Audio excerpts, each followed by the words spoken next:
क्या हुआ जब अयोध्या के राम मंदिर के प्राण प्रतिष्ठा से पहले अयोध्या पहुंची सैकड़ों वानरों की सेना। फिर जो हुआ उसे देखकर आप सभी लोगों के भी पैरों तले जमीन खिसक जाएगी। जैसे जैसे अयोध्या का प्राण प्रतिष्ठा का समय नजदीक आते जा रहा है, वैसे वैसे अयोध्या पर चमत्कार हो रहे हैं। कई लोगों का तो यह भी कहना है कि भगवान श्री राम के स्वागत के लिए उनके सभी साथी आ रहे हैं। लेकिन आज की वीडियो में उन सभी चमत्कारों की बात करेंगे जिसे देखकर वैज्ञानिक भी हैरान हो गए हैं। मंदिर निर्माण के द्वारा चमत्कारों को सुनकर आप भी चौंक जाएंगे।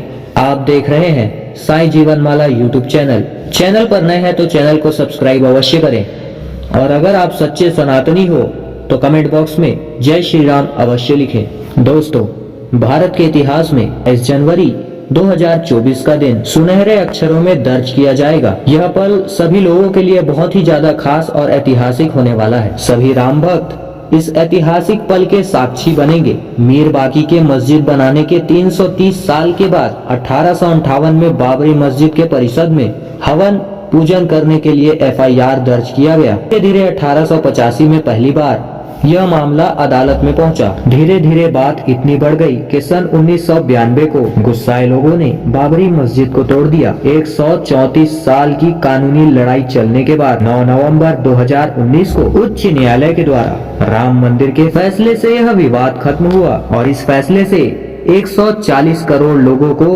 खुशी हुई। हम आपको यह भी बता दें, श्री राम जन्मभूमि अयोध्या में 70 एकड़ भूमि पर बने भव्य राम मंदिर में रामलला की मूर्ति की प्राण प्रतिष्ठा 22 जनवरी 2024 को होने जा रही है। इस तारीख का सभी लोगों को बेसब्री से इंतजार है। लगातार भक्तों में उद्घाटन की उत्सुकता बढ़ती जा रही है। भगवान श्री राम की अयोध्या की चर्चा केवल अयोध्या में नहीं बल्कि विश्व भर में हो रही है। इस भव्य कार्यक्रम की तैयारियां अब अंतिम दौर पर है। राम मंदिर के प्राण प्रतिष्ठा का कार्यक्रम हफ्ते भर चलेगा, जिसमें मुख्य अतिथि के रूप में देश के प्रधानमंत्री नरेंद्र मोदी शामिल होंगे। जब माता सीता का रावण ने हरण कर लिया, तब प्रभु श्री राम रामेश्वरम से श्रीलंका तक जाने के लिए सेतु का निर्माण किया। तब राम सेतु को बनाने के लिए वानर सेना ने महत्वपूर्ण भूमिका निभाई थी। ऐसा भी कह सकते हैं कि बिना वानर सेना के राम सेतु बनना असंभव था। साथ कई पशु पक्षियों ने राम सेतु को बनाने में अब एक अनमोल योगदान दिया था, क्योंकि आप जानते ही होंगे कि राजा सुग्रीव और नल और नील और बाकी सेना वानर प्रजाति के थे। इसके साथ ही जामवंत जी भालू थे और जटायु जी गिद्ध प्रजाति के थे। इसके बाद प्रभु श्री राम ने रावण का वध किया और पुनः अयोध्या लौटे। तब धूमधाम से दीपावली का पर्व मनाया गया। अब जैसे जैसे प्राण प्रतिष्ठा का समय नजदीक आते जा रहा है, वैसे वैसे कई चमत्कार अयोध्या में देखने को मिल रहे हैं। हाल ही में अयोध्या में गिद्धों का बहुत बड़ा झुंड देखा गया। ऐसा कहा जा रहा है कि कई सालों पहले यह गिद्ध विलुप्त हो चुके थे, लेकिन अचानक से इन गिद्धों का आ जाना प्रभु श्री राम से जुड़ा हुआ बहुत बड़ा चमत्कार बताया जा रहा है। साथ ही साथ अयोध्या के रहने वाले इसे जटायु का वंशज बता रहे हैं और उनकी पूजा कर रहे हैं। दोस्तों, अयोध्या नगरी के अंदर ही प्रभु श्री राम का जन्म हुआ था, जिसका जिक्र वाल्मीकि के रामायण में भी है। लाखों वर्ष तक चले राम राज्य के बाद जब श्री राम ने जल समाधि ले ली तो अयोध्या नगरी सूनी हो गई। पौराणिक मान्यताओं के अनुसार उज्जैनी के राजा विक्रमादित्य जब यहाँ अखेट करने आए तो उन्हें उजाड़ भूमि पर कुछ चमत्कार दिखने लगे। खोज के दौरान उन्हें पता चला कि ये श्री राम की जन्मभूमि है। इसके बाद उन्होंने यहाँ श्री राम का भव्य मंदिर का निर्माण कराया, जिसमें काले रंग के कसौटी पत्थर वाले चौट स्तंभ थे। समय समय पर कई राजाओं ने इस मंदिर की देखभाल की, लेकिन 14वीं शताब्दी में जब यहाँ मुगलों का शासन हुआ तो वहाँ श्री राम मंदिर को नष्ट कर बाबरी मस्जिद बना दी गई। 1525 में बाबर के एक सेनापति मीर बाकी ने राम मंदिर को ध्वस्त कराया था। बाबरी मस्जिद की 3 गुंबद थी। बाहरी हिस्से में एक चबूतरे में प्रभु श्री राम के बाल स्वरूप की पूजा होती थी। इसे राम चबूतरा कहते थे। लेकिन 1949 को बाबरी मस्जिद के गुंबज के ठीक नीचे कई मूर्ति निकली जो सदियों से राम जी के चबूतरे पर विराजमान थी। बाबरी मस्जिद और राम मंदिर के ऊपर चले हुए कई सालों बाद प्रभु श्री राम की अयोध्या में प्राण प्रतिष्ठा हो रही है। दोस्तों, दुनिया का सबसे विशाल मंदिर अयोध्या में बन रहा है। लोग इसका बेसब्री से इंतजार कर रहे हैं। राम मंदिर में 70 एकड़ जमीन है, जिसमें से 2 एकड़ में मंदिर बन रहा है। पहले मंदिर की ऊंचाई 128 फीट थी अब यह 1661 फीट होगी। 3 की जगह 5 गुंबद और एक मुख्य शिखर होगा। वैसे तो साल 2020 में ही काम शुरू कर दिया गया था। प्रधानमंत्री नरेंद्र मोदी ने 5 अगस्त 2020 को अयोध्या मंदिर की आधारशिला रखी थी। 1992 में बाबरी मस्जिद को ढा दिया गया था, जिसके बाद हिंदू पक्ष और मुस्लिम पक्ष के बीच इलाहाबाद के हाई कोर्ट, सुप्रीम कोर्ट तक लंबी लड़ाई चली। इसके बाद नवंबर 2019 को सुप्रीम कोर्ट ने ऐतिहासिक फैसला सुनाया और यह आदेश दिया अयोध्या के विवादित जमीन पर राम मंदिर बनाया जाए।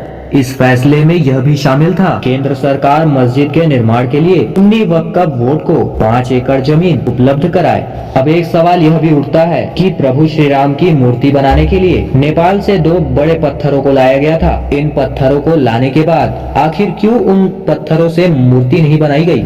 ऐसी क्या वजह थी जो नेपाल से आई हुई 2 पत्थरों से नहीं बल्कि दूसरी पत्थरों से प्रभु श्री राम की मूर्ति बनाई गई? दरअसल राम मंदिर के निर्माण के कार्य के पूरा होने के बाद फरवरी में नेपाल के कालीगंडी तट से 2 शिला अयोध्या लाई गई थी। इन दोनों शिला का टन 14 टन और 27 टन था। शुरू में इन दोनों शिला से राम जी की मूर्ति बनाने की बात सामने आई, लेकिन बाद में पता चला कि राम जी का शिला बनाने के लिए इन पत्थरों को उचित नहीं बताया गया। भारतीय मीडिया में छपी हुई कुछ बातों के मुताबिक इन पत्थरों से राम जी की मूर्ति न बनाने की एक और वजह संतों की ओर से जताई गई आपत्ति थी। कुछ संतों का मानना था कि इस पत्थरों से मूर्ति का निर्माण नहीं कर सकते क्योंकि कालिंदी की चट्टानों को तोड़ा नहीं जाता, क्योंकि वह शालिग्राम के बराबर है। हालांकि अयोध्या में पहुंचे हुए नेपाली प्रतिनिधियों के मुताबिक पत्थरों की जांच के दौरान मूर्तिकारों ने कहा कि ऐसी शिला से मूर्ति की निर्माण नहीं हो सकती। इसके बाद दूसरे पत्थरों से मूर्ति बनाई गई। नेपाल प्रतिनिधियों के मुताबिक 27 टन वजनीय शिला पर मूर्ति तराशने की कोशिश की गई थी, क्योंकि चट्टान शिला को शालिग्राम माना गया, लेकिन 27 टन वाली शिला भी उपयुक्त ना पाए जाने के बाद दोनों शिला को राम मंदिर के पास रखा गया है। भारतीय मीडिया के मुताबिक राम मंदिर के गर्भगृह में रखने के लिए देश की अलग अलग जगहों से लाई गई पत्थरों से 3 मूर्तियां बनाई गई। इनमें से ठीक मूर्ति का चयन कर उसे गर्भगृह में स्थापित किया गया। वैसे बात करते हैं राम मंदिर के इतिहास की, तो इतिहासकारों के अनुसार प्रदेश के राजधानी को कालांतर में बुधिया और बौद्ध काल में ऐसा कहा जाने लगा। अयोध्या मूल रूप से मंदिरों का शहर था। हालांकि यहाँ खुदाई के दौरान आज भी बौद्ध हिंदू धर्म के कई मूर्तियाँ प्राप्त हुई, जिसमें खम्भों से लेकर हिंदू आकृतियां बनी हुई थी। अयोध्या नगरी का होने का भी कारण वाल्मीकि रामायण में मिलता है। कहते हैं कि श्री राम के जल समाधि लेने के पश्चात अयोध्या कुछ काल के समय से उजाड़ सी हो गई थी, लेकिन उनकी जन्मभूमि पर बना हुआ महल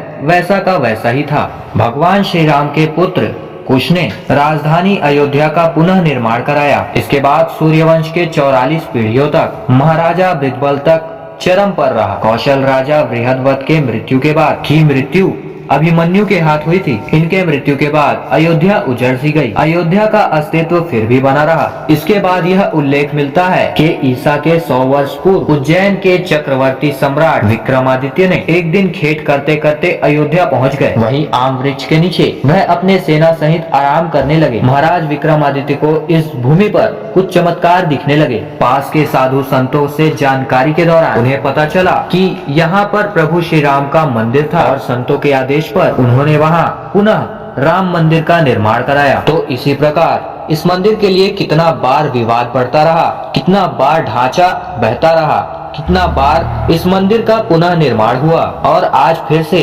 22 जनवरी 2024 को इसका पुनः निर्माण हो रहा है। तो आप लोगों को कैसी लगी यह जानकारी हमें नीचे कमेंट में जरूर बताएं। और अगर आप चैनल पर नए हैं तो चैनल को सब्सक्राइब कर बेल आइकन को ऑल पे क्लिक जरूर करें। हम मिलेंगे एक और नई खास वीडियो के साथ, तब तक के लिए बहुत बहुत धन्यवाद।